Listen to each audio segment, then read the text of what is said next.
ಏನಿದು ಇಷ್ಟು ಬೇಗ ಎದ್ದೇಳ್ತಿದ್ದಾರೆ ಅಂತ ನೋಡ್ತಿದ್ದೀರಾ? ಹೌದು, ಎದ್ದು ಒಂದು ಗ್ಲಾಸ್ ನೀರು ಕುಡಿದು ಫಿಶ್ಗೆ ಮತ್ತು ನಮ್ಮ ಮಗಳು ಒಂದು ಇಲಿ ಸಾಕಿದ್ದಾಳೆ, ಇಲ್ಲಿಗೆ ಫುಡ್ ಹಾಕಿ ಆನಂತರ ನಾನು ಕೆಲಸನ ಶುರು ಮಾಡಿಕೊಂಡೆ.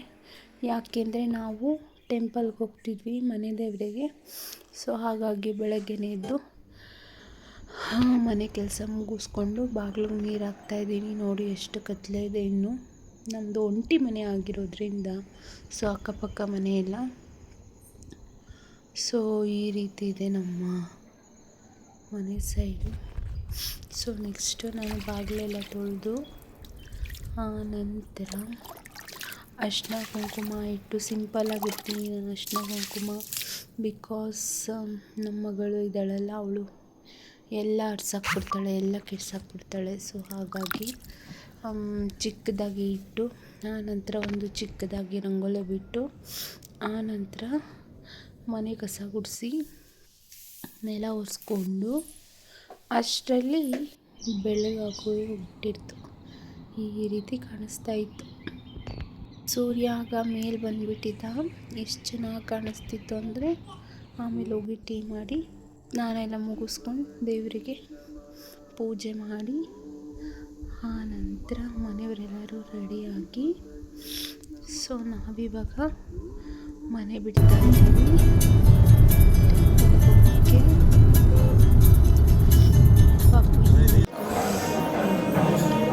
ದೇವರಿಗೆ ಅಲ್ಲಿ ತಾವರೆ ಹೂವು ಸಿಕ್ಕಿತ್ತು. ಸೊ ತಾವರೆ ಹೂವು ಪರ್ಚೇಸ್ ಮಾಡಿದ್ವಿ.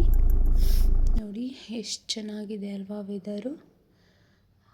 ರೋಡು ತುಂಬ ಚೆನ್ನಾಗಿತ್ತು, ಹೋಗೋ ರೋಡು. ಪಾಪು ಹಾಗೆ ಕಾರಲ್ಲೇ ಮಲಗಿಬಿಟ್ಟಿದ್ಲು. ಸ್ವಲ್ಪ ಎದ್ದೊಳೋದು, ಮಲಗೋದು, ಎಂಜಾಯ್ ಮಾಡೋದು ಹೀಗೆ ಮಾಡ್ತಾಯಿದ್ಲು. ಆಮೇಲೆ ನಮ್ಮ ಮನೆ ದೇವರು ಕೋಲಾರದ ಹತ್ರ ಕಾಲಭೈರವೇಶ್ವರ ಸ್ವಾಮಿ ಅಂತ ನಮ್ಮದು ಮನೆ ದೇವರು. ಸೊ ದೇವ್ರದ್ದು ದರ್ಶನ ಮಾಡಿಕೊಂಡು ಅಲ್ಲಿ ಪ್ರಸಾದ ಇತ್ತು. ಅಲ್ಲಿ ಪ್ರಸಾದ ಸಹ ತಿಳ್ಕೊಂಡು ಸಂಜೆ ಈವ್ನಿಂಗ್ ಮನೆ ಬಂದು ಪಾಪು ಕರ್ಕೊಂಡೋಗಿ ಪಾರ್ಕಲ್ಲಿ ಆಟ ಆಡಿಸಿದ್ವಿ.